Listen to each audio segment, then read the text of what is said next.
Hi, everyone. We'll get to the full episode in just a second, but this is Jasmine, and I'm here with Marianne, and we have some interesting, exciting news for you, I think. Do you think it's exciting?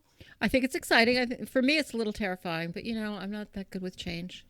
So, yeah, well, that's why we've been doing the podcast almost the exact same way for 15 years with a couple little changes here and there. But we have been studying podcast stats and talking to many of you, our listeners. And it seems that our very long episodes are maybe better suited to be broken up into shorter episodes, but exactly the same content. So why don't you talk about how we're going to maybe address that? Well, we're going to divide the podcast up into 3 parts, and we don't have the schedule exactly, but during the week, maybe on Tuesday, Wednesday, and Thursday, or Tuesday, Thursday, and Friday, we will issue. First, it's going to be Rising Anxieties, which I hope you all listen to, and that'll be a separate segment that I'll just do on my own.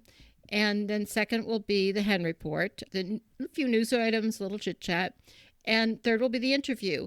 Now, if you are one of those people who, like me, doesn't like change, and you just like to listen to the whole episode on Saturday morning or whatever, and I know there are some people like that, you can still do that. It'll just be in 3 pieces, but it'll still be the full episode. Same content. Same exact content. Dividing it up. There are so many stats that say that this results in a much higher listen rate, and we want you guys to listen to our whole episode because even I find it a little long, to tell you the truth. I do too. No, I do. But too. the other thing is YouTube. No, this is the really, truly terrifying. I don't know why we're doing this part. Way to bury the lead, though. We've been on YouTube in the past here and there, but it was only like the audio of our podcast, and it was weird, so we kind of took it down. And then we used to make videos, and we put that on, like videos out. So we have a YouTube channel.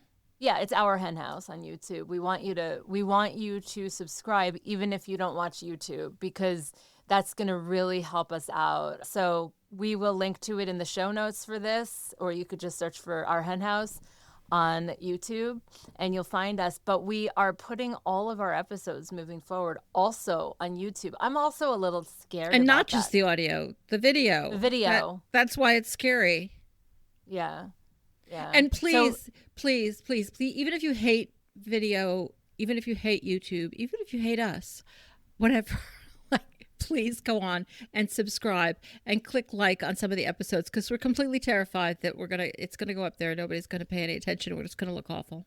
You know what I'm mostly scared about is that people are going to see it when you make faces at me, like, what are you talking about? Faces. That's ridiculous.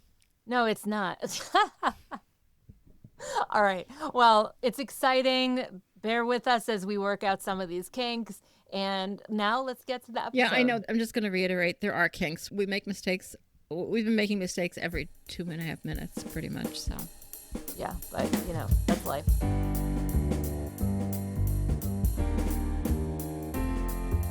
Welcome to Our Hen House. This is Jasmine Singer.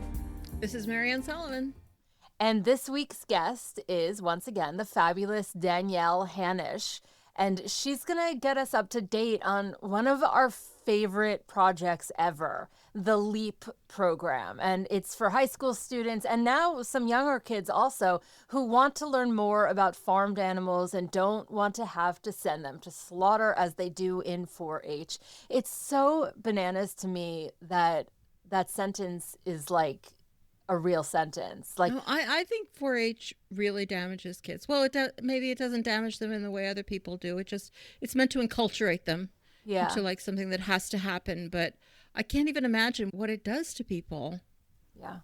To have to, because it's really stupid anyway, because in 4-H, I think that they raise these animals very, intimately and take really good care of them and get to know them. So of course they love them. Mm-hmm. And that's not how that's not teaching you how to be a farmer in today's world. Nobody does that. Yeah. Yeah. If you think about how much is traumatic when one is a child anyway, like the stupidest thing could be traumatic. And there's a lot that's traumatic when you're an adult too, let's be honest. Couple things. But she's not our only guest today. Yes. We're also going to be checking in with one of our very favorite commentators, our friend Michael Dorf, who is definitely not only not a stranger to Our Hen House, but a constitutional law professor at Cornell. And he's going to be talking about this recent New York Times article about which he was incensed. And it talks about AI rights and animal rights. I won't go into details because he's better at doing that than I am. And the Times didn't do a great job with it. And he tries to do a little better. And he adds a whole other layer to this conversation, which I guess you could say is his trademark. It is indeed. I love when we have Michael on. I know. He's a smart feller. He's a smooth operator. Oh man, I love that song. Yeah, that was a great song. Operator. Yeah, great so song. good. Sade. Who sang that? Sade. Sade. Oh, I'm gonna have to go listen to that after this. I apologize to everyone. I think it was Sade. Right? Their earworm. Let me just Google it. Somebody will inform us if it wasn't. Operator, singer. Yeah, Sade. That's correct. It's very 80s. Very 80s indeed. So we went to this party, and I dragged Which is really out of character for me. Yeah. And I dragged Marianne to it. It's honestly, it's just like as the political climate gets worse and worse, seemingly, it's I think harder and harder to be around animal products, even with like otherwise wonderful people who totally accommodate vegans. I don't know whether I feel that's true. I think it's always been bad, but for me, it's just getting worse. But maybe I'm attributing it to the political landscape. I mean, you're getting together with these people because of this idea that like-minded people are gathering together to, give each other solace and strength in this difficult time. And it turns out that they're not like-minded on the most important issue. So I do get that part. Yeah. Right. And so why don't you tell this story about the podcast introduction? Well, it wasn't that big a deal. I just noticed when somebody was introducing us to somebody else and mentioned that we had a vegan podcast, and there were a million horrible things that went on, at the party. I won't even go into it about, things people said about the dog that they had to get rid of, one of my favorite expressions, and then all sorts of other things, and people eating animals and all of that. So, yeah, I probably should stay home all the time. But this particular thing wasn't really offensive. It just struck me. And somebody introduced us to other people as Jasmine and Marion, and they have a vegan podcast. And I thought, I don't really think of this as a vegan podcast. So obviously it has a lot to do with veganism. But you actually then were asked to explain or something, and you refer to it as an animal rights podcast. And that's how I think of it. Veganism is a tool or a necessity or a moral imperative to carry out animal rights. But it's not what I'm about. Yeah. Yeah. And it's not what the podcast is about, even though we talk a lot about veganism. I mean, to be honest, this is a reason why it's really hard to, generally speaking, it's hard to get vegan books published, because when people think of vegan books, especially fiction, if people think about vegan books, they think cookbook, or they think, I think that for the most part, they think cookbook. And so once you're trying to get vegan fiction published, it's a little hard. And a lot of vegan nonfiction, too, or animal rights related nonfiction. That's an interesting point, because I think it relates to what struck me about this. Not just that somebody used, an expression that I wouldn't have used, but I think it's just more comfortable for people to say vegan podcast as opposed to animal rights podcast, because veganism is to them just like a dietary choice.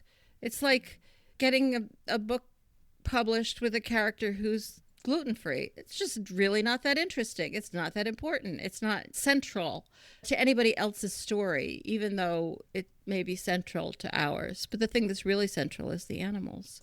But I do think that people are much more comfortable saying vegan podcast.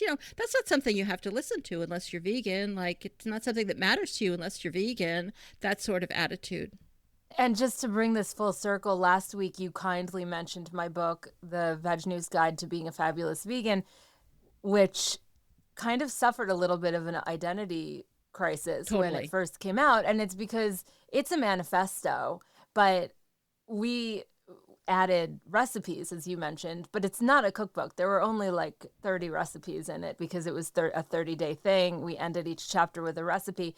When I saw it reviewed or referred to, it was referred to as a cookbook, which Yeah, and it honestly, wouldn't be that great as a cookbook. I no, mean, they were good recipes, they're but it's great not like a recipes. full cookbook with a lot of description of how to make things and a theme, like, you know, a particular ethnicity or whatever. Yeah. It's just, you know, a bunch of good recipes, which you could get if you get a magazine. And You honestly, get a copy of Veg News. it made me a little uncomfortable because my name is on it, and all of the people who contributed the recipes are obviously in the book, but I never want it to optically look like, you know, I should be getting credit for a Well, cookbook. you shouldn't be getting credit. Of course, no, not at all. Anyway, so that was for many reasons. That was our week. I mean, I think other things happened this week, but that presumably, that but you know, neither of us really remember them because we're brain dead. We're a little brain dead, yeah. Yeah, we're both. I saw, you know, it's so funny. I saw this New York Times headline. I didn't read it, but it said, or it was like a teaser. It said, "Why dementia is on the rise," and I was like, because people want to forget what the hell's going on in the world right now. Maybe that's interesting. That's probably not what they really mean. Yeah. Probably I don't not. like to think about dementia. I'm too old. I'm too old to be happy thinking about dementia. Let's drop that topic. All right, let's move on to animal experimentation.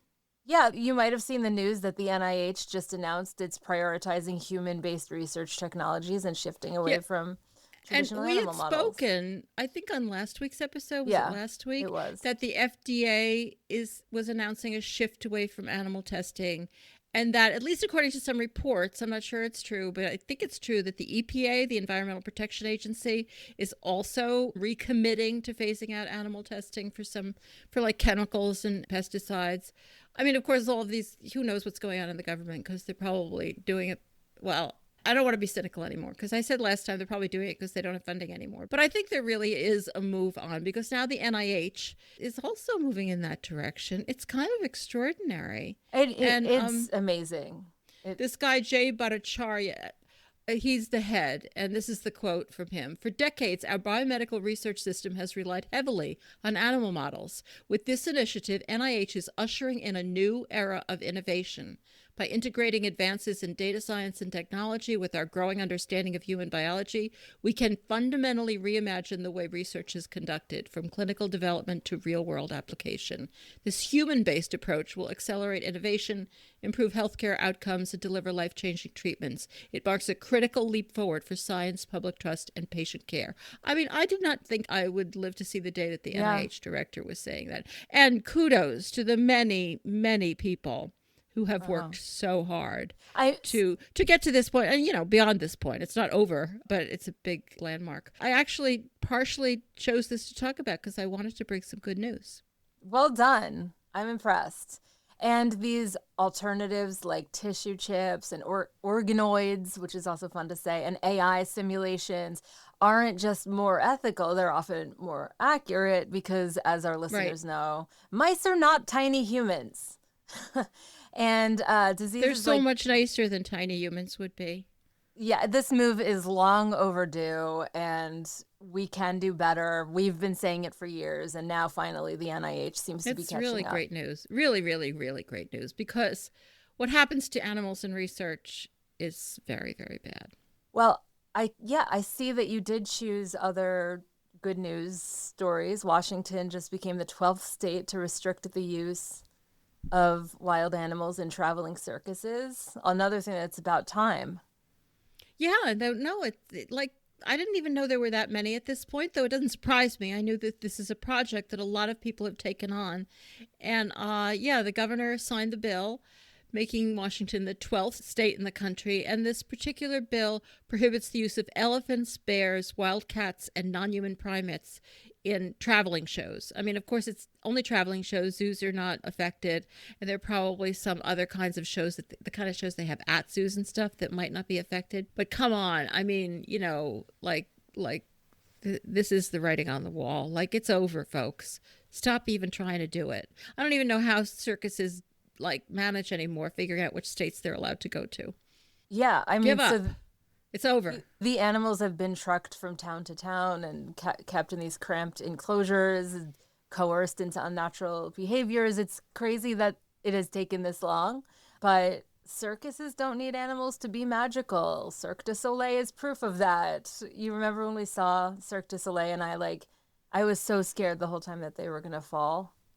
Well, yeah, I think that's the idea, though you were unusually panicked by the whole thing. I don't think you really enjoyed it. Well, by the way, I do think this and the other story that we just did are part of this is not just a state level move. It's part of a much bigger cultural shift. Totally, and certainly not just in the U.S. I would say we're probably behind a lot of places. Certainly, Latin America has made huge progress on getting rid of animal circuses and other areas as well. So, yeah, like I said, the writing's on the wall. Everybody read it and quit.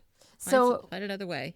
We talked about animals in testing. We talked about circus animals. Let's talk about food animals. There's a new survey from the Physicians Committee for Responsible Medicine, and I love the results of it. It found that nearly half of Americans would consider adopting a plant-based diet to reduce greenhouse gas emissions. 16% said they strongly would consider it, and another 30% say that they would somewhat consider it. And that's significant, I think. What do you think? It is. I mean, it's annoyingly like 30% would somewhat consider it, like to save the planet.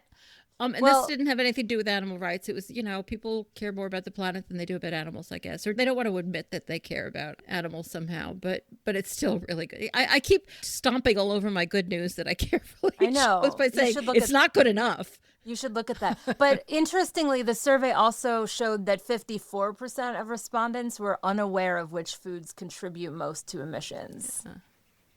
So that's... Yeah. We have to get on that. 54% correctly said that beef was the highest emitting. The idea that people don't know that yet, it's just hard. Okay, let's move on. I'm not supposed to be saying bad things.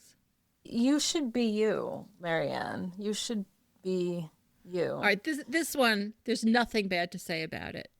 Okay. It's from the BBC. You go for it. And it's just, the title of the article is New 44-Acre Nature Reserve for Former Dairy Farm. And these charities, there's a few charities involved. It looks like they're all, there's a foundation that's purchased this farm, this dairy farm. And then they're going to give the land to another charity, or they're going to sell it to another charity within 2 years. And it's a whole dairy farm, and they have a picture of it. It looks like a dairy farm, and they're just going to let it go. They're just going to let it go and lightly manage it to make it as natural as possible. And it's going to be habitat for all sorts of animals. I think it's near the coast. And so there's a lot of birds, seabirds and wildfowl that will be able to use it. Will be really good land for them. That's my favorite kind of story in the world. I love rewilding so much. I know, I do too. It's one of the very few things that gives me hope recently. But I just love that the land that was used for dairy production is now a land that could become a sanctuary for biodiversity. And it's like this full circle moment. And just kind of philosophically speaking, I guess, imagining different uses for land, uses that restore rather than extract, is also something that makes me hopeful, because we just don't have enough land, certainly for everyone in the world to eat the way Americans eat. We know the stat. We would need 3 more Earths. So this is beautiful. This is a really beautiful... Yeah, no, I agree with you. I like any kind of rewilding, but when they take something that was formerly used for animal agriculture and give it to wild animals, that's the best. Yeah, it really is. How's your kind of native garden coming, by the way? Well, I mean, other people would refer to it as my completely unkempt and uncared for backyard. But but I did plant some of the plants that I planted last year, which are native plants, are coming up. A lot of other things are coming up too, which are probably, terrible, and I should probably get rid of them. But I'll deal with that. As long as it's not bindweed, that's the only thing that makes me insane. But I do have really a lot of, buttercups. And I think buttercups are, people listening in the UK, I believe, would think, oh, buttercups, those are nice, but they're not nice here. They take over everything, and they're toxic. Why do you fill me up?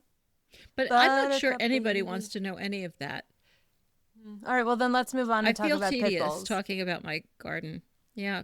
Well, this is one of those stories that is good news in the context of bad news. This is from Vegan FTA, a website which you might be interested in following. Ex NFL player faces charges after largest ever federal dogfighting investigation. This is by Jordi Casamajana.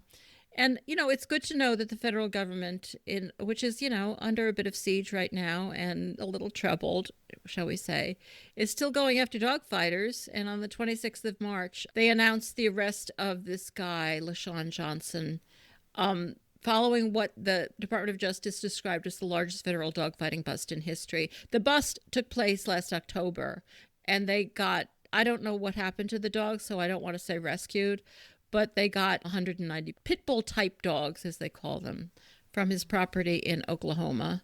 And, it was a business. It wasn't just a hobby. He sold the offspring to other dog fighters and benefited financially. And it's not his first conviction. No. He previously pled guilty to state animal fighting charges and received a 5-year deferred sentence, and now faces these federal charges. So, in the context of a horrible, horrible, horrible story, it's good to see law enforcement doing something to take care of these dogs, because there's just nothing more horrifying. The thought of these unbelievably gentle dogs. I know. Just as we were talking about animal testing and wild animals in circuses, I would love for dog fighting to become a relic of the past, but it's not. It's still happening. And it's not, but this is progress. It is progress. The feds did not used to do these big busts. I mean, I'm not saying that's been going on for a while. There have been federal interests in prosecuting dogfighting for a while. But, I go back long enough in this movement to remember when there wasn't, when it was a really big, unbelievable deal when the Department of Justice first became interested in prosecuting dogfighters. So, yeah, I mean, I think it's showing progress. Not fast enough. We seem to be in the not good news section of Our Hen House today, because the next story is about the FDA. Well, I don't know. There are these two stories, and the USDA withdraws a plan to limit salmonella levels in raw poultry. This is from the Seattle Times. And then there's another one. U.S. FDA suspends milk quality tests amid workforce cuts. This is from Reuters. I'm not going to go into these articles, but I just would say that if you need an argument for why people should not be eating dead chickens or drinking milk, I think the fact that the United States government is no longer testing for pathogens is a really good argument that would appeal to a lot of people who don't care about animals very much. Mm-hmm. I mean, they seem to be doing their best to make these foods lethal to humans. Mm-hmm. And, unlike bird flu, which could kill us all any day now, you would pretty much have to eat these foods in order to die from them. So I guess we don't have to worry too much unless we actually care about people who eat animals, which I guess most of us do. I would say this is information that every activist should be aware of, even though it's kind of horrifying, because I think people should be aware that the government is not testing this flesh and these secretions quite as well as they may think they are. So disgusting. Yeah. Well, another thing to be aware of is that Trump's trade war with China might accidentally crush the U.S. beef and pork industries. That is a direct quote. This was just a comment. Yeah. This is from Garrett Broad on Blue Sky. On Blue Sky. And it just struck me because there's not an article about it or anything, but he was posting this post from some trade organization talking about the effects of the tariffs on China. And apparently it's, pretty unbelievable. We export really a lot of pork and beef to China. They're facing huge, huge tariffs, and they don't know what as this person said, there's a mad scramble to find new homes for products specifically produced and labeled for China. Without China's demand, we're looking at industry losses of about $4 billion annually for beef and $1 billion annually for pork. And aside from the fact that that's really a lot of dead animals that they now have to think of a place to put somewhere else, China also has different tastes in different parts of animals that, are going to be hard to sell to other people. All in all, I thought, every cloud. All right. Well, and on the note of every cloud, we have an update about. Yeah, I'm not sure there's a silver lining here. I'm going to say there's a silver lining. Okay, go for it. And we're talking about Zoe. Zoe Rosenberg was on the podcast just a couple of weeks ago talking about her upcoming trial for rescuing chickens. You know, when she said it, I thought, I really hope, because they've planned a lot of efforts around it. I really hope that it doesn't get delayed because, you know, trials get delayed a lot. And it has been delayed at the behest of the district attorney. And she's very upset about it. She needs emotionally. I mean, if you listen to the interview, you will know what I mean. She really needs to get this over with one way or another. She's wearing an ankle monitor. Like, it's ridiculous. You know, she's living in anxiety, which they don't personally care about. The only silver lining, and I'm not sure it's one, but I would not say this is an act of confidence on the part of the district attorney. If they want to delay things, you know, no lawyers really want to go to trial. It's terrifying. But if they want to keep delaying it, I would say there's a good chance that they're not particularly confident about what's going to happen. All right. Well, I'll latch on to that. Look at you being indefatigably positive. Well, our last story that we're going to be talking about before we chat with Michael is. Yeah, this is not really an article and it's not really good news, but I just thought we should put in one action alert. And this one is, like, people might not realize how unbelievably dire this is. This is from the Center for Biological Diversity, and they are issuing an action alert for people to write and add their voice, which, you know, I don't know whether that does any good, but sometimes that's all we've got. Because the Trump administration has issued a proposed rule that would rescind nearly all habitat protections for endangered species nationwide. And the fact is that if you know anything about endangered species litigation, and, you know, the incredibly powerful law that was passed in the 70s, which there's no way we could pass it today. The most important thing it does, and this has been litigated over and over, and many industries have tried to defeat this and they have not been able to, is that in order to protect a species, you have to protect its habitat. And they're trying to get rid of that. And if you get, you know, obviously, think about it for 2 seconds. If animals don't have habitat isn't protected, then they're going to die. This is unreal. They need a place to live. Yeah. The Endangered Species Act has saved countless lives. I can't believe. Yeah. I can't believe it's not even close to strong enough, but it's by far the strongest thing we have. We can't let this become another casualty of deregulation. I mean, I'm thinking of all of those little guys, the Florida manatees, the spotted owls, the green sea turtles. They're species that are hanging on by a thread. We can't let their habitat protections vanish. Why couldn't you end on something good? I'm sorry. It's okay. It's not your doing. You're right. You're right. I should have rearranged them. Quick, come up with something good. How are your cats? All right, that's okay. You know, it is good that we're talking to Michael Dorf because, you know, it's not exactly like good news, but I think it's not bad news. It's just like weird news. And Michael always puts a smile on my face, to be honest. Michael is just one of the most optimistic, positive people I know. I know. I totally agree. And he's a smart dude, and yet he's still optimistic. I don't get it. But let's chat with Michael right now.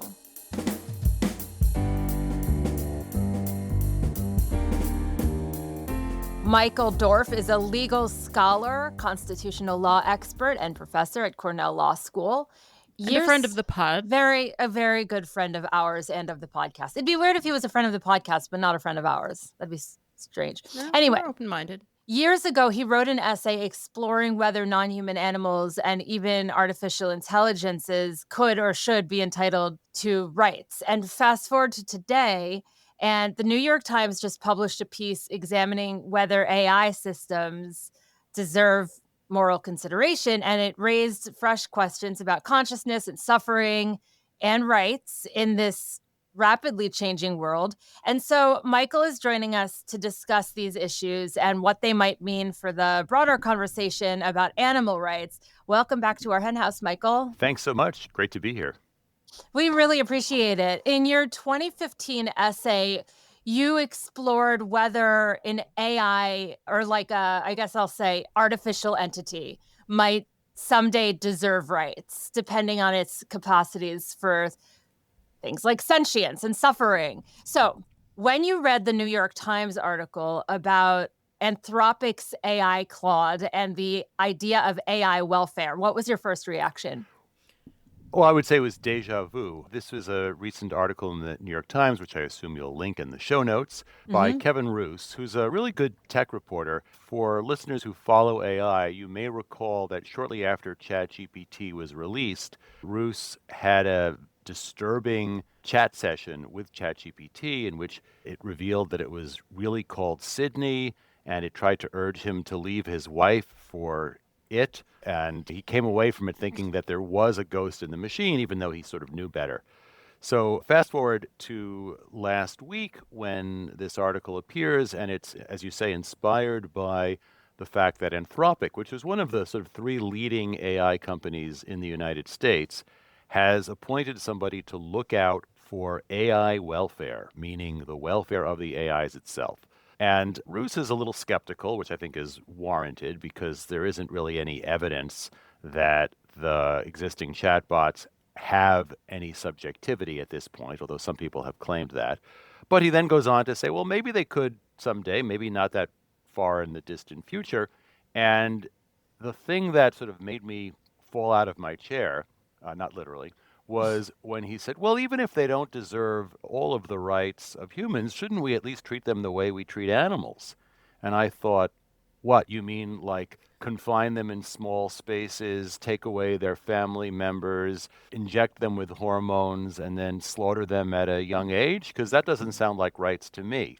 So I thought it was interesting that he was connecting the notion of treating some being that had sentience to animals, but that it simultaneously revealed sentience as the basis for rights, which is, of course, what we folks tend to think, and the gross misunderstanding of people who are not part of our movement or in the industry, as Marianne likes to usually say, right, of everything that goes on, right? The idea that out of the concern for AI welfare, you would treat them as well as animals, which is terribly, is just shocking.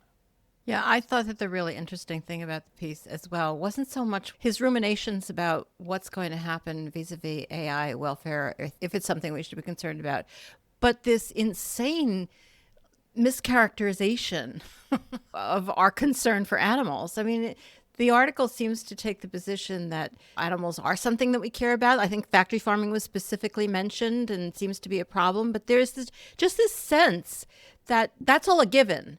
And maybe it's just the way things are. It's not something we need to be talking about. We need to be talking about the new thing, the AI thing. And I actually Googled, as I am wont to do, Kevin Roos's name with the word vegan to see if anything came up. And of course, nothing did. So what do you make of, do you think it's just the standard?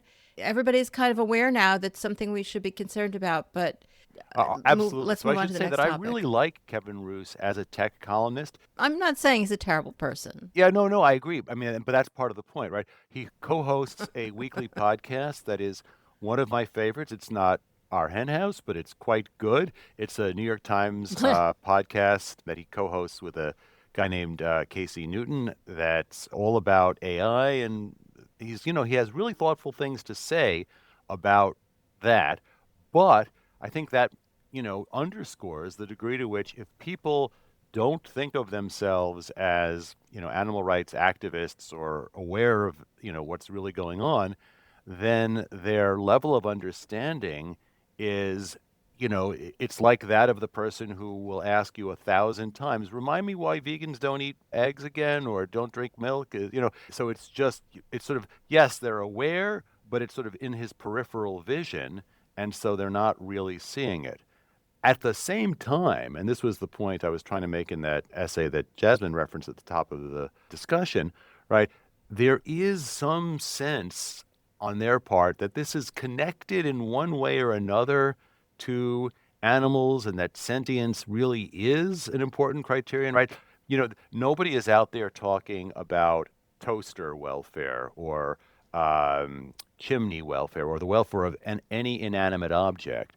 So the fact that Anthropic is thinking to do this even while undoubtedly, right, all the people working in the AI welfare department are eating dead animals and wearing them and so forth, right, shows you a kind of disconnect. And I think you're right. It's, well, the stuff we take for granted, that can't be wrong because we do it already. It's only because we haven't figured out a way to eat AIs yet that we're willing to think about their welfare. Yeah, there was this one quote from this guy, Jared Kaplan, who heads up this Yeah. company. What's it called? Anthropic? That's considering what we should do about all of this potential consciousness in AI. And he says everyone is very aware that we can train the models to say whatever we want. And that just like kind of started me. I'm not sure I can exactly articulate this, but in so many ways we kind of train animals to show us whatever we want, or we at least project onto them what we would like to think. And there's a little bit of training in it too. Like, we assume that, or people assume that horses like to pull carriages because that's what we have forced them to do. And we can train them to do that. I'm not sure exactly what point I'm trying to make, but I guess it's just that if we're going to worry about AI, we really need to worry about how much we project onto what we're doing to animals. Yeah, I think that's right. I think it's also significant that we call it AI, rather that is artificial intelligence, rather than artificial something else like artificial consciousness or artificial sentience, because I think loaded within that term is a kind of assumption that, well, if they are really intelligent, right, at some point their intelligence will no longer be artificial. It'll just be sort of silicon based rather than carbon based.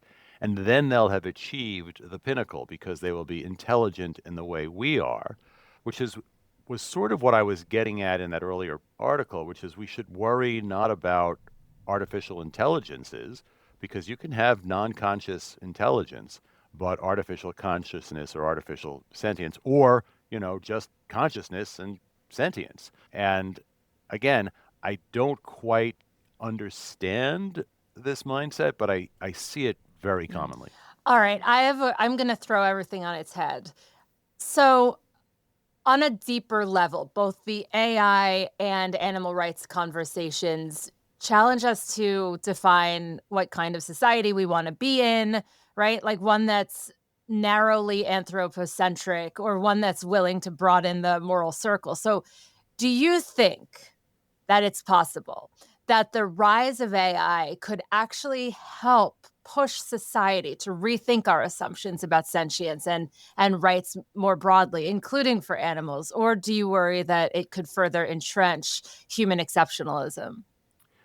I think both are possibilities. I'm reminded of an essay I read many years ago by Stephen Jay Gould, who was a leading evolutionary biologist, in which he speculated about other branches of the hominid tree.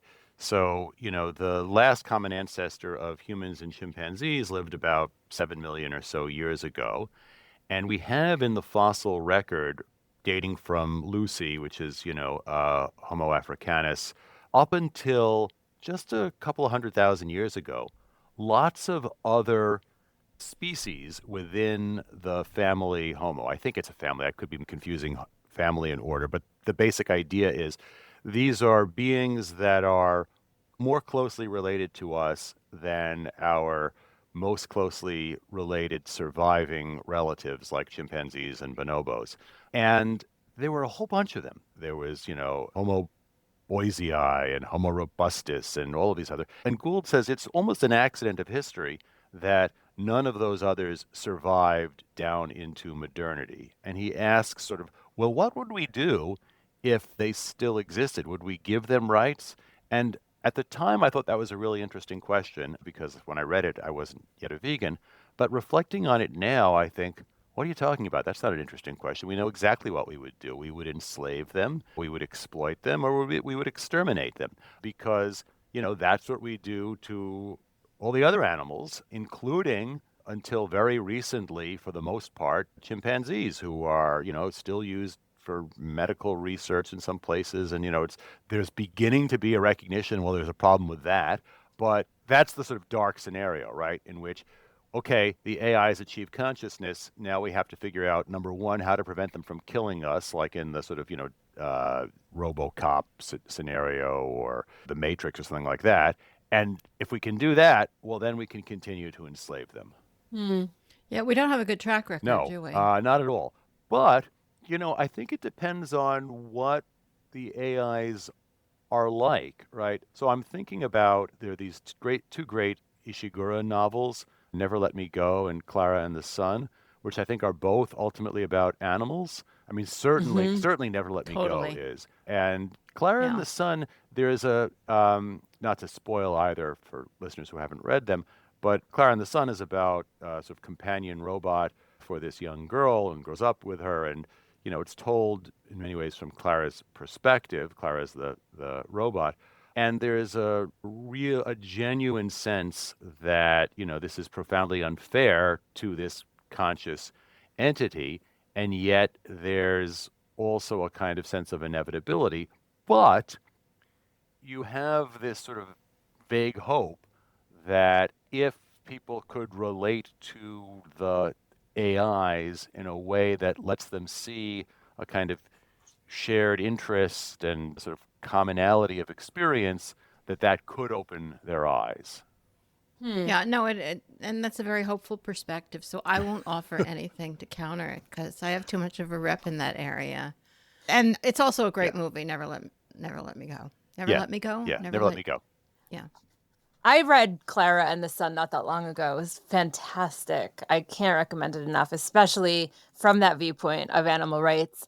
So, forgive my ignorance here as the non lawyer in the virtual room here, but I know that in your essay you touched on the legal concept of personhood and how it could be extended beyond humans. Given how fast the conversation around AI rights is moving, do you think that there's a real possibility that AI systems could be granted some sort of form of legal personhood before the vast majority of non-human animals are? And if so, what do you think someone like Steve Wise, who spent his career fighting for legal personhood for animals, would make of that? Yeah, so it's so interesting. I just, before we started talking on the show, I was telling Marianne, I gave a lecture this morning as a guest lecturer in an undergraduate class here at Cornell on human rights. And so the professor asked me to come in to talk about animal rights in the context of human rights. I assigned them as part of the background reading Judge Wilson's dissent and Judge Rivera's dissent in the Non-Human Rights Project case on behalf of Happy the Elephant in the New York Court of Appeals. And of course, one of the moves that Judge Wilson makes in that case is to say it doesn't matter whether Happy is a person or not. Happy is an elephant, but Happy has interests and rights. And I think that was consistent with the way in which Wise and NHRP argued the case, right? That is, personhood is a vehicle for the recognition of rights. We'll often talk about how, well, a corporation isn't a human being, but a corporation can be a legal person. And yet there's a kind of disconnect there because none of us thinks that a corporation is a sentient being. A corporation is a legal person. We call it an artificial person, precisely so as to protect the rights of actual human beings. But I think it would be a perfectly sensible thing to extend rights of the sort that NHRP was arguing for Happy and for the chimpanzees that they argued for to an AI if it truly were conscious. But it would be, of course, as you suggest, a terrible irony if that happened without the recognition for the animals. And I think that could happen if it's perceived that, well, giving these rights to the AIs wouldn't actually undermine what it is we want to do. I think the reason it probably won't happen is because AIs are an incredibly valuable resource to be economically exploited. Now, currently, I think that that's not a problem for the AIs. It might be a problem for the rest of us because of the risk that they kill us all, and of course, the huge environmental cost of AI at the current moment. But if they were to attain consciousness, it's hard for me to imagine that this little unit within Anthropic would be able to say, oh, well, we got to stop using them because, now Mm. they've got rights when there's this profit maximizing motive for the company. So you see things going down the same dark road as we go with I think that's the animals most that, likely path, right? I thought I was going to be the dark one, and it turns out you are. No, Wow. I'm not saying it's inevitable, but It's fair. I mean, that was why I fell out of my chair when I read that line from Roos, which is like he was right, but not for the reason that he thought. Exactly, because he's ignoring the whole gap in the reasoning about animals, and if he can ignore that, people can ignore it all. I do have one more question. I It's also kinda- do, yeah. But you go well, first. Yours might be on topic, and mine is a little off. So you go first. Oh, sure. Kind of bringing it all together for listeners who care deeply about animal rights, which is, all of our listeners. What should we take away from this moment where the headlines are suddenly full of these conversations about AI rights? Like, how can we use it to reinforce rather than distract from the urgent need to protect the beings that are already here and already suffering? Yeah, I think I mean, that's what I was trying to do in that essay back in 2015, right? It was an opportunity to say yes and, right? Which is that, yes, if the AIs attain consciousness, that's a reason why they have interests and should be given rights. And you know who also has consciousness about whom it's not a question at the moment? Animals. So, one of the things I did in that essay was I noted how the most sympathetic robots in film seem like dogs, right? There's R2D2 who has a kind of, companion status. Even I think more dog-like is BB-8 in one of the later Star Wars movies. It's like this robot that sort of follows this person around in exactly the way a dog might. The robot in Wall-E doesn't seem quite human, but seems, sort of cute in the way that a furry animal might be. And sort of just to point it out to people that, you're right to feel for these potentially conscious robots and therefore think about what you're doing to animals. I love it. Marianne, what's your off-topic question? All right, it has to do with the fact that I didn't know you were a fellow Battlestar Galactica fan, which I'm very excited to hear, and Yeah. I think it's time for a communal rewatch. Ooh. Yeah, that sounds I don't think Jasmine and I have ever been as completely obsessed with a television show as Sure. And we're talking about the remake, right. not And the you original. picked that up because I said toaster?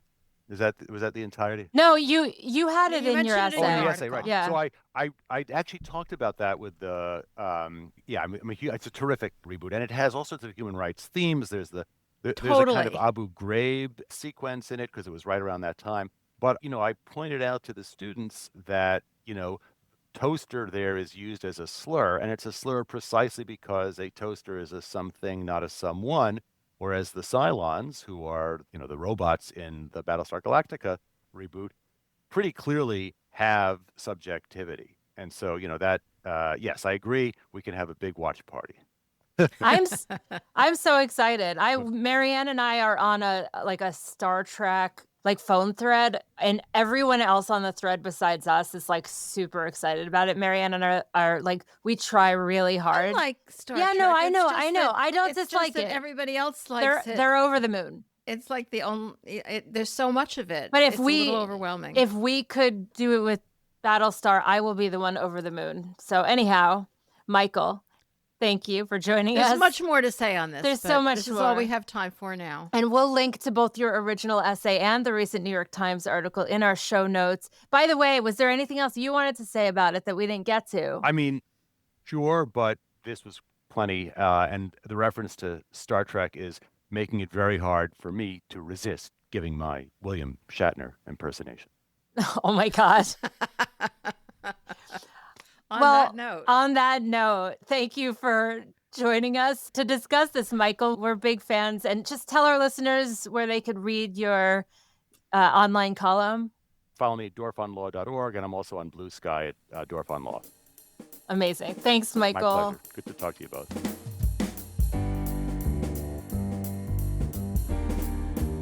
Always so good to catch up with Michael Dorf. I hope that he comes back again and again because I enjoy his insights. Yeah, absolutely. He has a lot to say on everything. So let's get to our feature interview today. It's with Danielle Hanosh, and I'm going to do more of an intro during the interview itself. So you'll hear that interview right after this.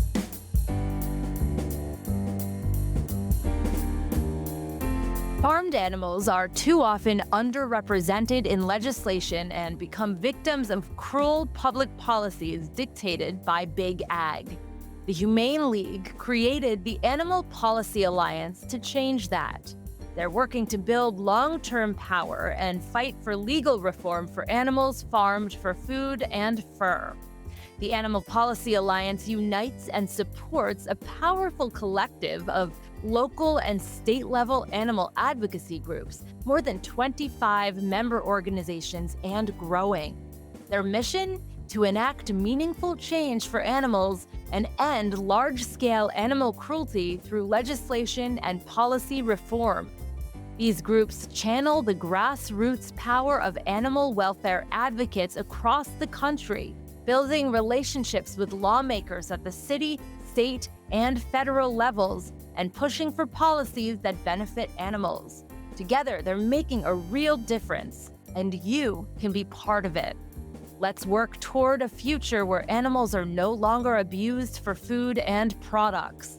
Through reforms at all levels of government, the Animal Policy Alliance is standing up against animal cruelty, one policy at a time. Visit animalpolicyalliance.org to learn more and get involved in legislative campaigns near you.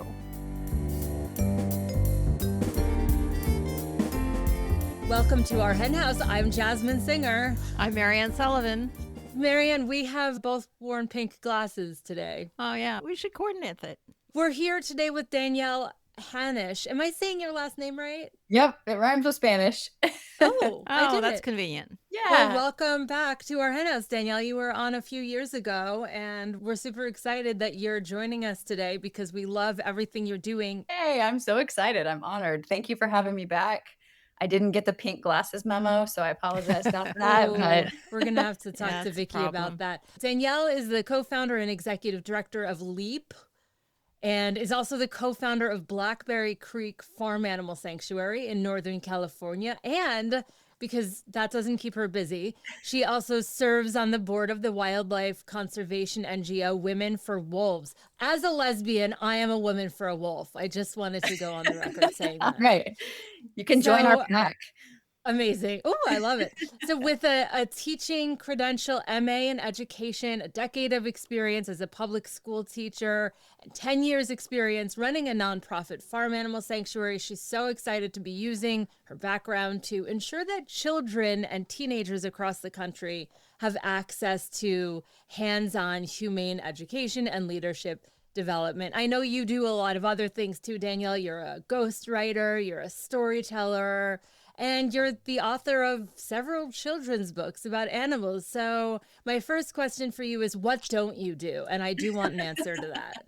Well- My first question is, I want to know the names of the books you've ghostwritten, but I guess that's the kind of thing you're not supposed to say. Oh, no, Yeah, actually, so I ghostwrite blogs for companies. My former husband is a web designer, and he kept me on, which I'm very grateful for because it gives me extra income to run the sanctuary.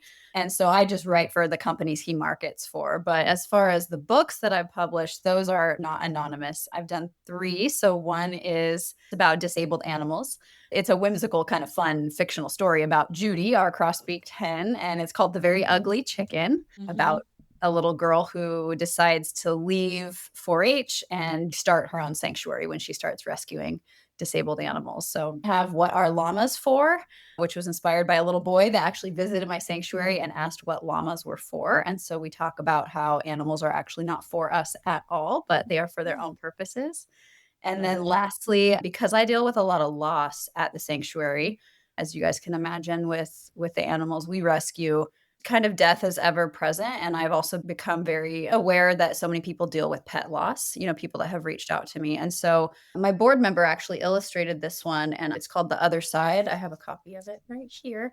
So it's for adults as well, but it's a Beautiful. story about your pet going over the Rainbow Bridge and just kind of how to cope with that. So thanks for asking. Those are my books. That's beautiful. But I still want an answer to my question. What don't you do? Oh, I don't do enough. Well, I'm getting better. I don't do enough things for myself as far as free time goes. I've really been working this last year on balancing work and personal life a little bit better. I'm getting better at that. But Well, that that's Okay. pretty tends to be, impressive considering how much thank you've you. accomplished in the past 2 years. I mean, I think we spoke to you around maybe it was 3 years ago. And Might have and been you that. have done really a lot. So if you're managing to find some work-life balance, that's I'm really trying. admirable. Thank you. I think when we Yeah. interviewed you, Leap was actually pretty much just getting started. There were just a few sanctuaries that were participating, and some people may have missed that interview or maybe don't remember it. Can you just kind of start with reiterating what Leap is, and Yeah. then we can get into what's happened since then? Sure, absolutely. So LEAP stands for Leaders for Ethics, Animals, and the Planet. It is its own nonprofit that is run essentially right now at sanctuaries across the country. We are now launching in Canada this fall as well. So I'm super excited to share that. You guys are the first to hear. We haven't even Ooh. put that on social media yet, but we're interviewing sanctuaries to be partners. And so essentially, it's a humane education program. We started with high school. Now we have middle school as well. So it runs 6th through 12th grade. It's a mix of both classroom curriculum and hands on workshops, working with animals, learning about, of course, the farmed animals and the farmed animal care and welfare aspect, but also they learn about wildlife conservation, climate change, our food system, and how those are all interconnected. And just so that I'm clear, I remember talking to you about how there was an interesting mix of students coming into the program, but they were definitely not all animal rights activists. Is that still the case? Yes, very much still the case. We tend to brand ourselves at Blackberry Creek as a sanctuary for non-vegans because we want those people to come learn, right? Like most people were not born vegan. I certainly wasn't. We, of course, welcome the animal rights activist kids, and we love that they have a venue to meet other like-minded young people. That's really important. As you guys know from being in this community, it can be ostracizing at times, especially for a high school kid. But we welcome everyone. We really want to give those students who are in traditional agriculture programs like 4 H and FFA the opportunity for something different. If they want to become a vet, if they just want experience working with animals, there's not a lot of other alternatives for them. So we welcome those students, anybody who wants to learn about the interconnectedness of everything that we teach. And it's been really cool to have a lot of different kinds of students get to know each other. Yeah, I want to really talk about 4-H and how Leap differs from it. But kind of to set the scene, I think if you didn't grow up in a rural community, I only know about 4-H because of people talking about it in the animal rights venue. I don't know that much about it. I know it's a big deal.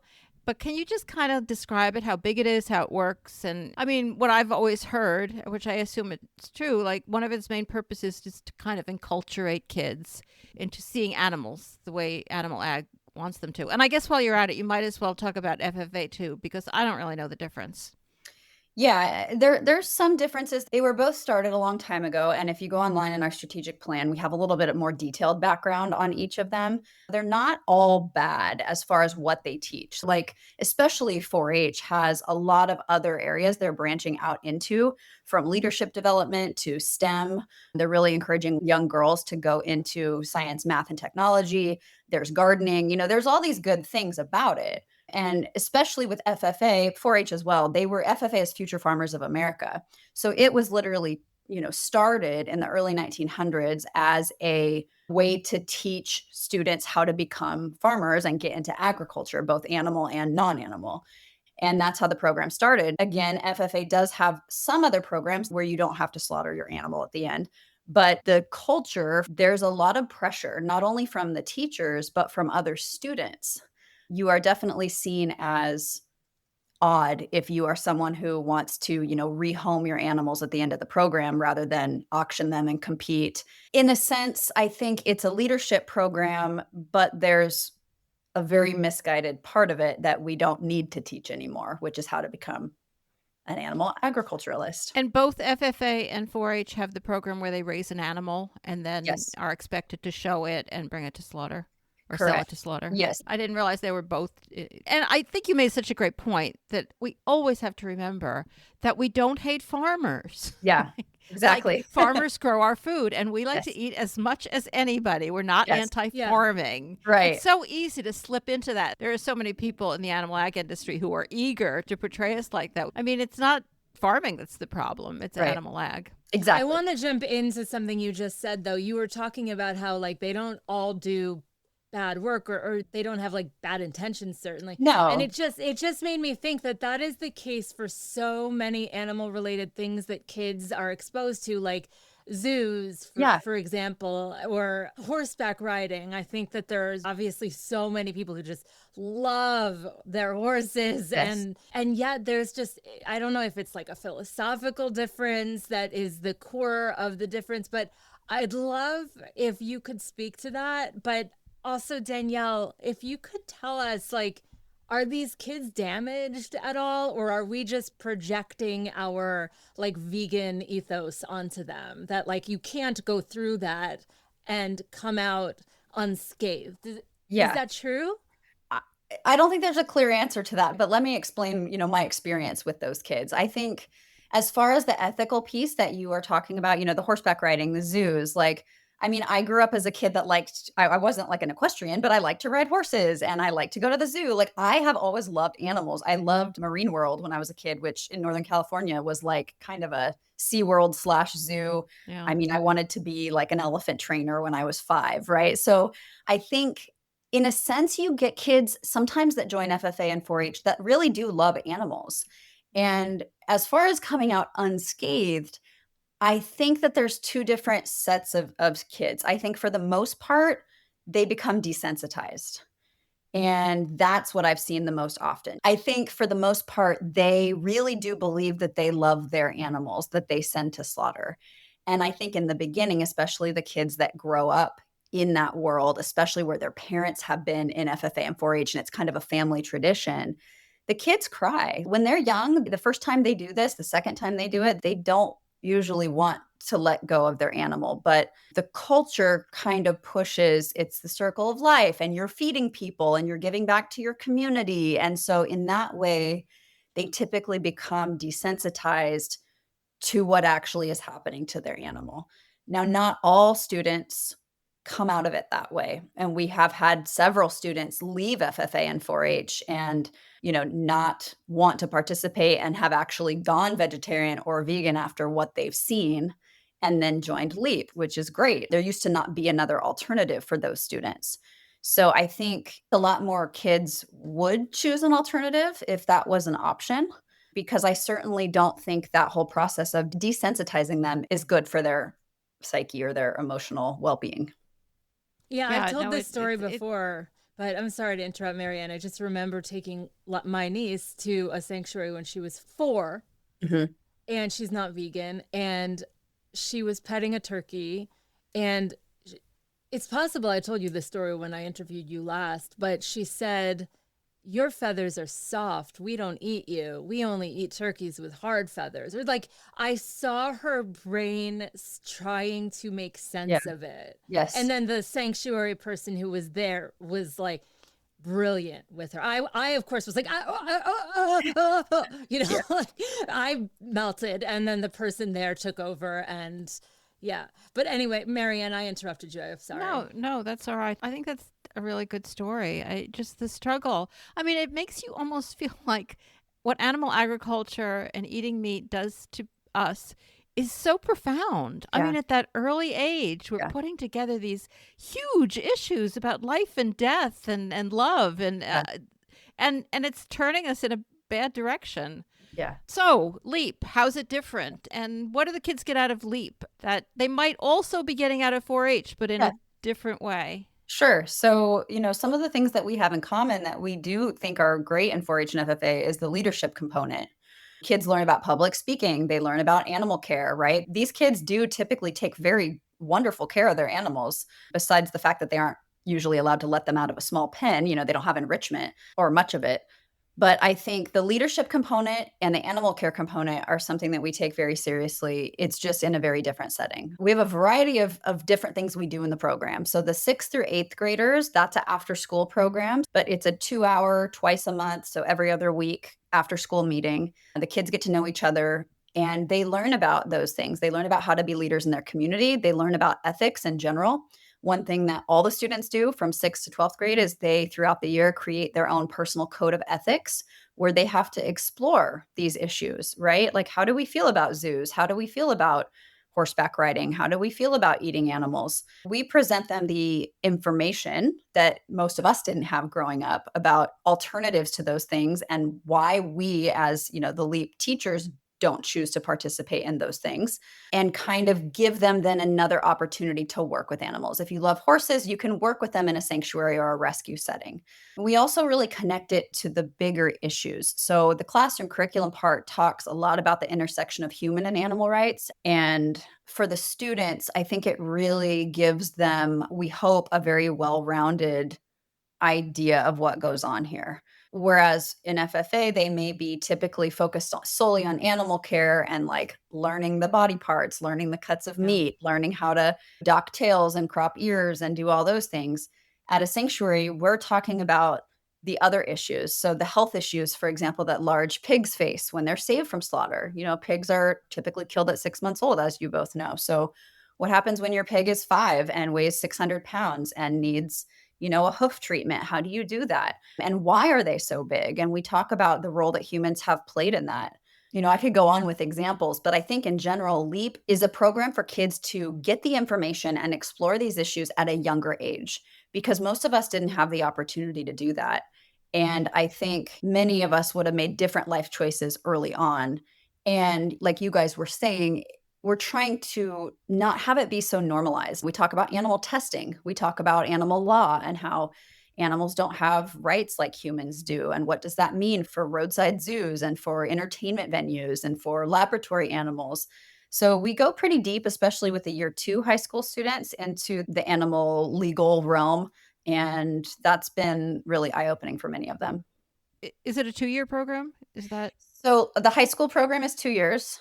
I'd love to do more, but it seems like logistically the sanctuaries are so busy themselves. It's hard for them to host more than 2 years of kids. And then the middle Actually, school I'm kind of curious about the logistics. Like, Yeah. obviously there's a lot of lessons, but there's also animal care. What takes place at the sanctuaries? Are there things that take place elsewhere or online? Or just like what would be the process of a kid who joined up? Like, what would their life be like? The typical traditional year-long program is, let's say they choose the first Saturday of the month.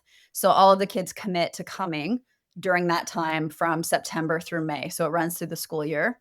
And it's usually a 5-hour day. So they have an hour and a half classroom lesson time when they get there. But we provide all the curriculum where we really try to cover a lot of different topics. So intro is, of course, just ethics in general. Then we cover farm to animal welfare. We cover the legal rights of animals, climate change and eco-anxiety, and how they can help with ocean conservation. Who's giving the lessons? So I designed the high school curriculum, and then we push it out to the sanctuaries, and the sanctuaries each choose a teacher. So typically, if they have a humane educator on staff, it's that person. Sometimes it's a volunteer that commits to run LEAP for the year, but it just depends. For people out there who are thinking of volunteer opportunities, who might be teachers, this would be a great volunteer opportunity. It's shelters who don't have that kind of staff. It would be great, because that's the biggest obstacle we've run into so far is staffing at the sanctuaries. Of course, like I just said, we have the classroom time, and then that's about an hour and a half. And then the kids have a vegan lunch. So we do some fun cooking activities with them, vegan baking activities as well. So they have a lunch together, and then the afternoon is spent in the hands-on workshops. And so it might be the chicken care workshop where they're learning how to do health checks and learning how to pick up chickens safely. It might be a pollinator garden workshop where they're learning the importance of pollinators and rewilding the land in order to have more biodiversity. The sanctuaries get to choose which workshops they want to implement based on which kinds of animals they have at their... I want to take this program. Yeah. You want to expand to adult ed? I know. I feel like we need to expand into adult ed. Yeah, it is. It's really fun. A lot of adults have said, I really wish this was around, which makes us feel like hopefully we're doing something right. But the staffing is difficult because, as you guys know, sanctuaries are nonprofits. They're strapped for funds. They're strapped for staff. Of course. Their staff are wearing, 25 hats already. So if there's anyone out there who is, we do require that the LEAP head teacher be an ethical vegan, because we want them to be aligned with what they're teaching. I don't think there are too many non-vegans listening, Danielle. We're well, great. Pretty targeted audience here. I mean, you can start, a lot of the volunteers at sanctuaries aren't necessarily all vegan. Right. But for who's teaching the curriculum, just to really fully understand, it makes sense. No, we're on board. But yeah, I mean, we have such a need for staffing to help a lot of the sanctuaries that are short-staffed. I think it's a great volunteer opportunity. I mean, if somebody happens to live near, so it's not that traveling, because it's extensive enough to be a real challenge and commitment, but it is. it's not forever and it's not every day and Yeah, it's once a month essentially. And yeah, then that's the kids are cool. also required to do volunteer hours every month helping animals or the environment. So some of them choose to do those at the sanctuary. They volunteer at the sanctuary for 4 hours a month. We've had all kinds of projects. We've had kids start programs where they go read to dogs and cats in shelters. We've had plant-based food drives for local food banks around the holidays that kids have organized. We've had like river cleanup days where they go pick up trash and try to protect the native wildlife in their area. So they get really creative, and that's the fun leadership piece is they get to start building their own projects that they care about throughout the program. Yeah, that's great. Like, So what do like they get out of it other than this great experience? I'm sorry, Jasmine. Did you? I go just wanted ahead. to finish this thought because I know there's a scholarship incentive, Yeah. but like for 4-H or FFA, they get school credit, don't they? Have you managed to pull that off? That depends. So some 4-H and FFA programs, especially I think FFA more so than I know about around my area, are run through a school. So they can take like animal science as their biology type, fulfillment for those units. But if FFA or 4-H is run as an after school club or an offsite club, they do not get Okay. school credit for that. So obviously, we're not contracted through high school, so we don't have the ability to give credit, Yeah, of nor do I course. think a That would program be a that would be I great. imagine a huge, huge Yeah, that would endeavor be to get that all over the country in different schools because I know yeah, academic requirements can be really, really tough to meet. they can, and I mean, we do align our lessons with the standards. So I was a teacher in California, so we use the Common Core standards here. Most of the country does. So our lessons are aligned, but going once a month for 5 hours would not be enough to fulfill an Yeah, of entire high course. school curriculum. Yeah.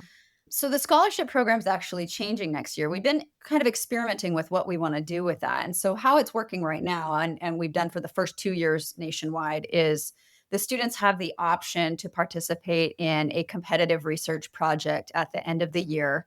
We have a theme every year. So this year is on ethical dilemmas. And they present this research project that they work on independently. And then our board reviews those, and we use rubrics and we score them, and the top 10 or so kids, depending on how much scholarship money we have, get a scholarship. Okay.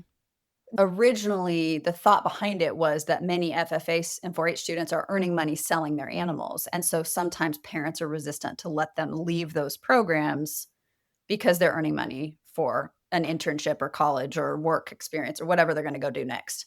And so next year in the fall of 25, we're changing that up a little bit. And the money that we would have put towards scholarships is now going to go to help these students that complete the second year of the high school program get into internships and fellowships with like minded organizations that they choose. So, for example, places like ALDF, places like World Wildlife Foundation, places like Mercy for Animals, New Roots Institute has a great fellowship for kids to continue in food system leadership. And so a lot of those programs have some kind of cost with them. They're an internship where they're not paid and it actually costs money for the kids to do it. Or, they have to fly somewhere to do a hands-on summer internship. So we would be contributing to that for those kids that I love successfully it. complete That's the years. Yeah, it's great. like we're hoping it's a way to keep those kids not only involved with LEAP, like they can also come back and we have a youth advisory council, so they can join that when they graduate. But we want to focus on their interests. If they're interested in getting into veterinary medicine, how can we help further that rather than just handing them a check? So we're going to hopefully provide money with more mentorship. I want to focus on the sanctuaries for a minute because we've been talking a lot about the students and the kids. Yeah. Obviously, the sanctuaries that you've been dealing with, especially at the beginning, and that they're doing a great job, but you're expanding beyond places that you might be personally familiar with. Yeah. So how do you find them, and how do you make sure that your requirements are being met? That's a great question, and one we spent a lot of time I can kind of imagine. hashing out in our early board meetings and as we've expanded. So we do have sanctuary guidelines as far as, like I said, the lead teacher needs to be an ethical vegan. We have safety things in place that they need to complete for us. So just like if you're working in a classroom with students, they have to be fingerprinted, the lead teacher. They have to go like a background check, essentially. They have to take a online CPR class. that we pay for, but the lead teacher needs to be certified in that. They take a sexual harassment training. So they have to kind of hit all these safety marks originally before we even accept them into the program. They also have to have general liability insurance. That's the safety piece. The fidelity to curriculum piece is a little bit more challenging to measure. And so we do vet all the sanctuaries pretty thoroughly before we, either invite them into the program or if they apply before we accept them. We try to do a site visit if it's not me because it's too far away. It is usually someone that's a volunteer for LEAP or that's one of our board members that lives in a different area that will try to go on site during the year and see how they're teaching it, see how it's being run. We also have surveys that the students and parents fill out where we hope to get some information about how they feel things are going and what's being taught and how welcome they feel and things like that. And of course, we vet the sanctuaries ourselves as far as, doing research on if they are in fact a vegan sanctuary, they're not serving animals at fundraisers and things like that, which of course, occasionally has happened. It does Um, happen. yeah, luckily we haven't encountered it yet, but I have one just up here near me who does a crab feed every year and they're an animal sanctuary. And so, we pay attention, we do our homework on them. And if there is ever an issue, maybe they post a photo of a family member horseback riding or something like that. We do address it with them to make sure that it is in alignment with what we are asking. Do And they as you are just they said, there's so many ethical dilemmas. It's a great opportunity to talk about those. Yeah, absolutely. Are they ever nervous about bringing in a lot of kids who, are not animal rights activists? I mean, I know every sanctuary has employees who are not vegan. I mean, Yeah. that's inevitable because there just aren't enough vegans out Yeah. there Yeah. who know enough about how to handle pigs to fill all the slots. Yes. Yeah. But are they nervous about bringing in this component of, kids who, are not vegan, don't intend to go vegan? Like, it's not really why they're there. Or You are they know, thrilled? I think they're thrilled. I haven't actually encountered that at all. I've had some sanctuaries nervous about hosting kids, period, because they've never taught before. And they're Yeah. like, 20 middle schoolers, like, this is overwhelming. Kids. I'm terrified Um, of kids myself, so I totally yeah, it's understand it's that. more than that. And I don't think we haven't had any incidents with kids. Kids are choosing to do this program. So whether or not they're vegan, they're typically animal lovers who are interested in Yeah. learning more, interested in broadening their horizon. And the parents do fill out a safety waiver at the beginning that also has a little preview and a contract saying that they're okay with us talking to their kids about factory farming and about animal agriculture. And of course, it's age appropriate. What we're showing to sixth graders is very different than what we're talking about with the 12th graders. But I think they know what they're getting into. And I think that most of them are really open to that. And that's been really neat to see.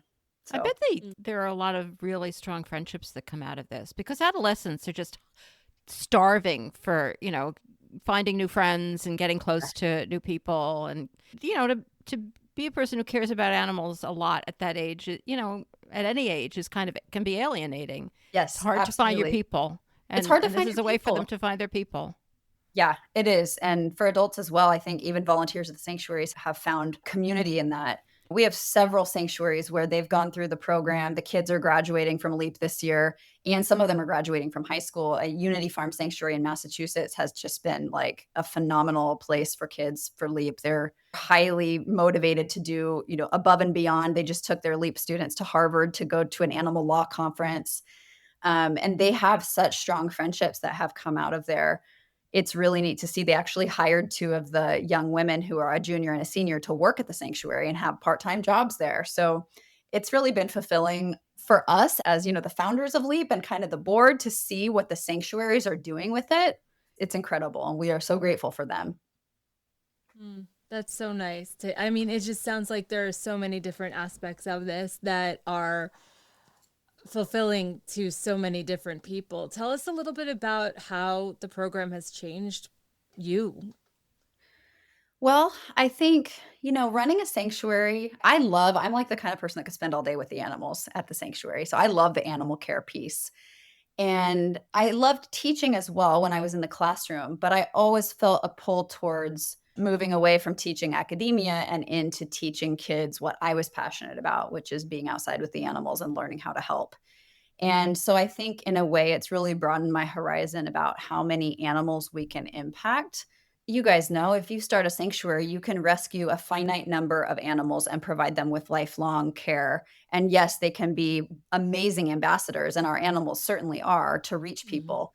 But I think seeing how Leap has had a ripple effect, and I think that's been the thing that has really stuck with me is I'm always struggling, I'm doing all these things like you guys said, and it's like, how can I make the biggest difference? I think we've found that path with Leap, I hope. Yeah. It's still fairly small. We have 18 sanctuaries participating. We have over 30 who are interested in joining next year, which is incredible, but it's also funding, right? We are providing stipends for all these kids to have lunches. We're providing t-shirts. We're providing the curriculum for free. And so, the more we can get funded to do this, the more kids can join, but really the bigger ripple effect it will have in their communities. That's what I've really taken away from it. A lot of what you just said really reminded me of, I don't think this rhetoric is really out there that much anymore, but the effective altruism movement, which controls a lot of funding in animal Yes. rights and, does unbelievably, I mean, has brought so much money into the movement. But there Yes. was a whole period where they were just totally down on sanctuaries, like Yeah. sanctuary, as if all that sanctuaries did was save the animals who were there, which is not nothing, but they were saying, no, you need a bigger purpose. Mhm. I think sanctuaries have always had that. Yeah. But this program really allows sanctuaries to show for possible funders who care about impact, as Mhm. funders should, Mhm. like a sanctuary can have an enormous amount of impact. I mean, the just that personal connection. I Mhm. mean, this is how a lot of people learn and change. Yeah. Yeah, you can't reach everybody without that personal impact. Like, yes, the graphic videos reach some people, right? And that's a certain audience, and that's important, but also the more gentle approach of meeting the animals and learning about it in that way is also really important. We see that a lot. I was talking earlier about sanctuaries that are having trouble with funding staff. It is still a big problem in the animal funding world is that people have stopped funding sanctuaries. So many of the sanctuaries that used to have more robust education programs have had to cut back their education, ironically, because That's crazy. they have animals to feed and to provide vet Yeah, care for. you And can't even if cut they're not back on animal you care. I can't, you mean, you can't. can't. No, especially as they get older. My guys, I'm not actively rescuing anymore. I have 56 animals and they are all getting older and they are staying here until they pass. And I am focused on providing them with an incredible life and care. But yes, unfortunately, even a lot of the big sanctuaries, they've lost funding because of those funders moving away. So they've had to really cut back on the education programs because everything they have has to go to maintaining their existing animal care, Mm. which Yeah, is that's frustrating for that's them really 'cause horrible to hear. Yeah. yeah, they really know that education's the way to go, which is one reason, we make LEAP free for the sanctuaries. They have to provide the teacher. Hopefully, they can get volunteers to do that, but, we don't wanna be charging people for curriculum or materials. Now, we had mentioned that people who are interested and find this a really intriguing volunteer opportunity can pursue those teaching opportunities. Are there other ways that people can help? Yeah, there's a few ways. So I think the teaching opportunities are great. And I want to preface that by saying, even if you're not a teacher, if you don't want to be up in front of the kids, like they need people to help make the lunches every month, right? To go pick up the groceries, to work on some of the materials kids do enrichment activities with the animals. So the volunteer opportunities are there for people that don't want to teach. I'll say that. Funding is, of course, huge. Right now, we do have primarily most of our funding is from foundations and grants, which has been amazing for getting us started. But if individual donors want to contribute, that's incredibly helpful because essentially the more money we have, the more sanctuaries we're able to onboard and the more kids we're able to reach. Like I said, we do cover the costs for each sanctuary. So people can donate on the website. We have Big Day of Giving coming up, which is this Thursday, but you can still donate through that link on our website. That's a local giving day here. And then, of course, just people spreading the word about LEAP, like what you guys are doing as far as interviewing me. I think it's really important that we get the word out there to people who do care about not only farmed animal welfare and veganism, but also just caring about kids getting outside, kids learning about nature, kids caring about animals, realizing how ecosystems work, and realizing the benefit that we as humans can have on all different kinds of species. And we talk a lot, with the kids about they come in with these preconceived notions about, grass-fed beef is better. And then we talk about, well, let's talk about, what that does to the climate and the forests and the endangered species, and not to mention the cows that are still slaughtered. So I think just spreading that awareness, if you know kids, have them apply. and sharing what we're doing. Hopefully, we get a lot of people on board to support in that way, word of mouth, recruiting students, and getting more sanctuaries involved. Yeah, when you think about how hard it is when you're a kid just to learn the stuff that people are trying to teach you, Yeah. and here you're trying to teach them stuff that everybody else is trying to hide from them. Yes. It's really pretty, which is what, I mean, you mentioned that before, Jasmine, how long it took to become aware of what was really going on. I Yeah. mean, how old was I when I realized that cows had to have babies in order to Oh, quote yeah. unquote give I was in my milk? late 20s for sure. Yeah. But I will say, as far as the middle and high schoolers, they're at a great age for that because they are wanting to question authority. Just naturally, Cool. all of us do at that age. They want to see if what people are telling them is really what's happening and what's being hidden from them. And they're very passionate. I'd say, especially the younger students, they are so passionate about what's fair and what's not fair. And I think exposing them to like the truth about the dairy industry in an age appropriate way, it's a great age to learn about that. So they're Yeah. very open. I get really excited to see kids are like, Yeah. "Oh my gosh, I'm never drinking milk again." Yeah, so that great. is amazing. Well, thank you so much for joining us again. I hope that it's not as long until we talk to you next as it was this time. But tell our listeners how they can follow you online so that they can support your efforts. Yeah, thank you guys so much for having me. It's wonderful to be back. So we have social media accounts. We also have a website. So the website is Leap for Animals, FOR animals.org. And then our social media handle on Instagram is Leap with the number 4 animals. And you can find us at Leap for Animals on Facebook as well. Starting this fall, we hope to have a student-led TikTok where they are out creating videos and showing what they're learning at the sanctuaries with the animals. So stay tuned for that. Amazing. Thank you so much, Danielle. And thank you to everyone who is listening. We really appreciate you. And thanks so much for caring about changing the world for animals. If you like what you're hearing, please consider taking a moment to leave us a friendly review. You can do that on Apple Podcasts or Spotify or Facebook, wherever you listen to podcasts, really, or wherever you're listening right now. Amazing reviews help Our Hen House to climb the rankings so that we end up in more people's ears where we can join forces to elevate the voices of the animals and those who are working to change the world for them. So thank you so much for taking the time to leave us a friendly review. Anxieties are rising. This is, of course, the segment of the program in which we try to prove that the industry is worried. And you know what? They really are. And they're worried about you and me, I hope. But this first story is it's just depressing. I'm not going to deny it. This is from Drovers, which is an industry publication. One wolf can cause up to $162,000 in losses due to reduced growth and pregnancies. All right, they're trying to get as much, as always, their whole purpose of their business, well, the whole purpose of every business is to get as much money as possible. But they like to get a lot of money from the government, of course. And so they've tried to establish how many losses they suffer because wolves have been reintroduced. And the subtitle here is Motion-Activated Field Cameras, GPS collars, wolf scat analysis, and cattle tail hair samples are helping University of California, Davis researchers shed new light on how an expanding and protected gray wolf population is affecting cattle operations, leading to millions of dollars in losses. I just want to say that this whole thing is premised on the idea that the industry kind of has a right for there to be no wolves, that they just consider that they're right. There used to be no wolves after they killed them all, and then somebody decided to reintroduce wolves. So that's like just taking away something from the industry. I mean, I don't know whether I'm conveying adequately how sordid that is. But yeah, they need to be paid, as always, and long believed extinct in California. I don't know whether that's true or not, but whether they were or they weren't, they're not extinct in California anymore, because in 2011, a lone gray wolf was seen entering the Golden State, and a pack was spotted in Siskiyou County in 2015. And by the end of 2024, there were 7 wolf packs. And I assume that for many people, that's something to celebrate. Of course, these wolves, they've been reintroduced, but of course, their lives are made incredibly hard by the fact that, even though people are not allowed to kill them because they're still considered endangered, their lives out there are precarious. But of course, the ranchers are all worried about themselves.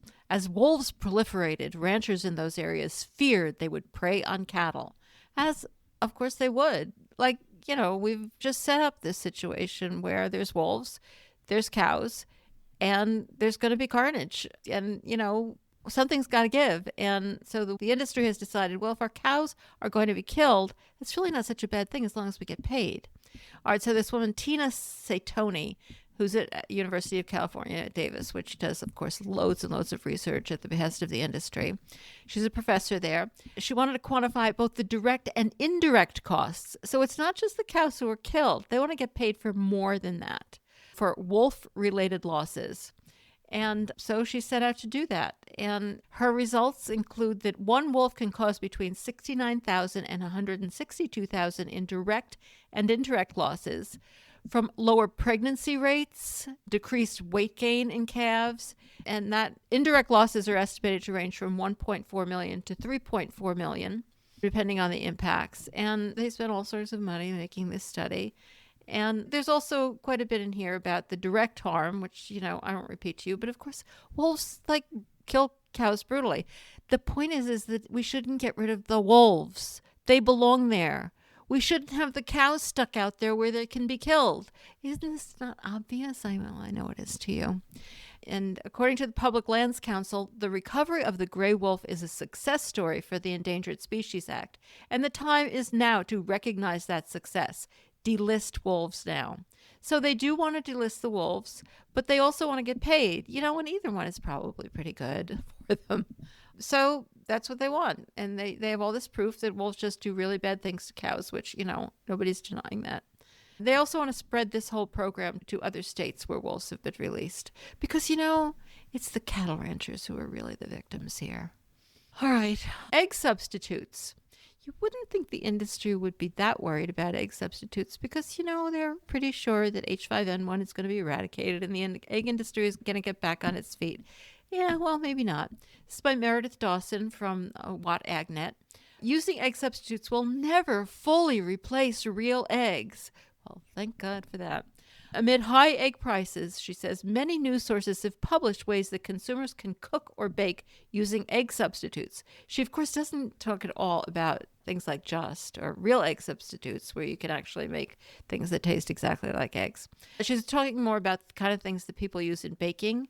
I'm not much of a baker, so I don't know which of these work, but I bet they all work fine.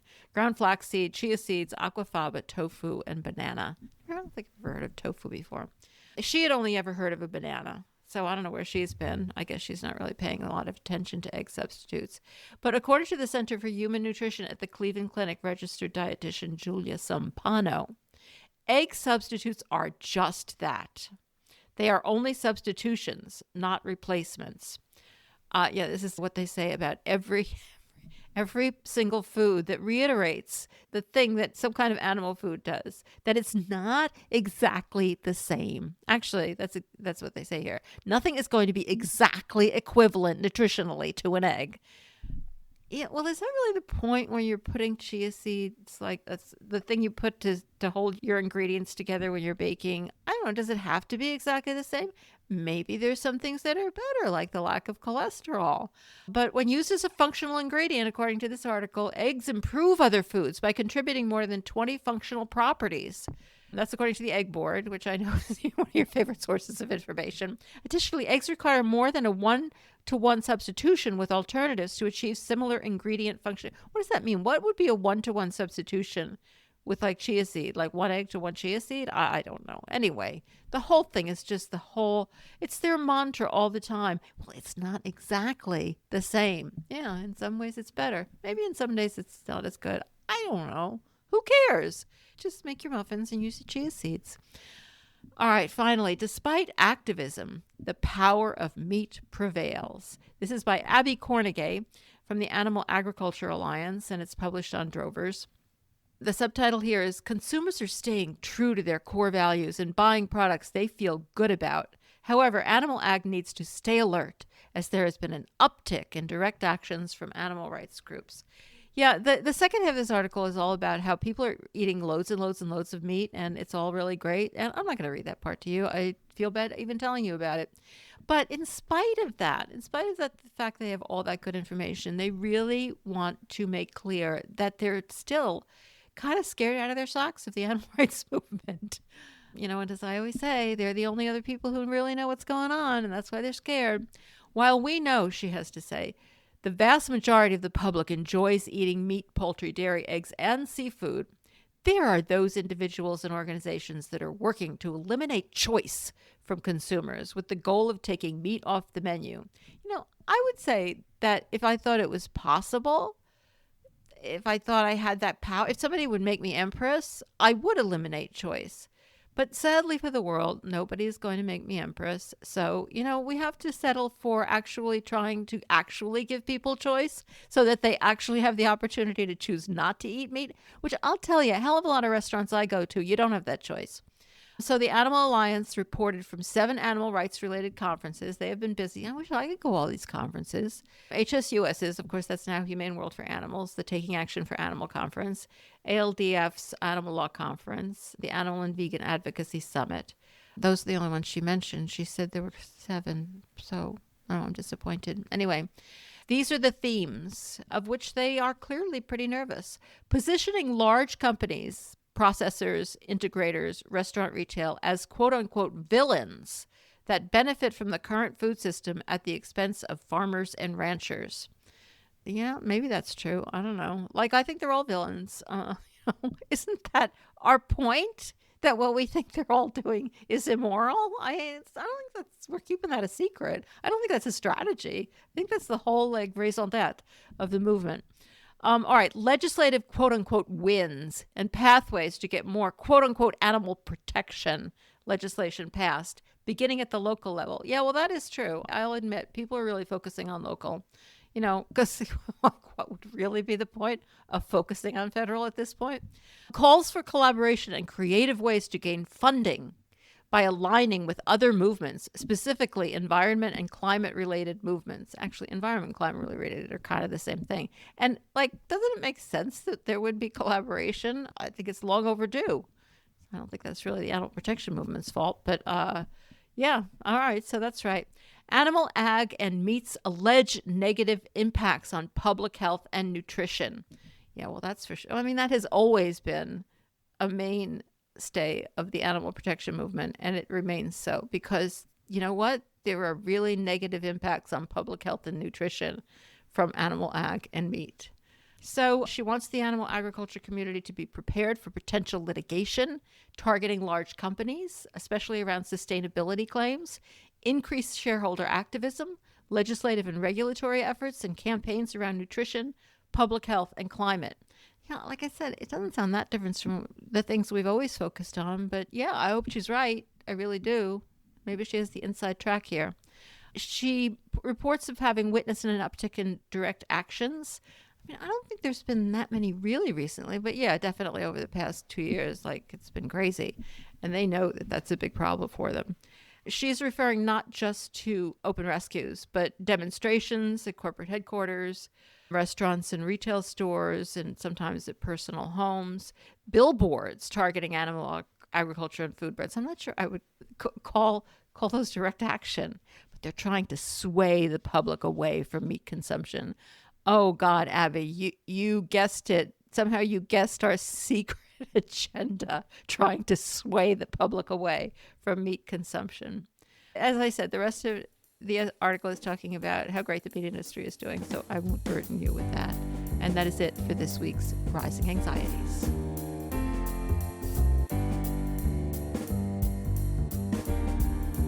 Thanks for joining us for another episode of Changing the World for Animals here at Our Hen House. Ready to dive deeper into these crucial conversations? Our flock community gets exclusive access to live podcast recordings where you can ask guests your questions directly, plus weekly bonus content that'll keep you inspired between episodes. Our membership tiers are as fun as they are impactful. From our Chick Click to our Barnyard benefactors, there's a perfect perch for everyone, starting at just $10 a month or $100 a year. And yes, it's all tax deductible. Fly over to ourhenhouse.org/support to join the flock. Missing us between episodes? Follow us at Our Hen House on Instagram, Facebook, Threads, TikTok, and Blue Sky for daily doses of inspiration. And hey, those 5-star reviews and ratings, they actually really help us, and they help other advocates to find us. So please spread the love. Thank you in advance. To our current supporters, you keep these conversations going, and we're so grateful. Thanks to our incredible team. That's me. Thanks to Marianne. Jasmine Singer, my brilliant co-host. Vicky Beechler, our producer extraordinaire. Michael Harron, our composer. Jen Riley for her amazing support.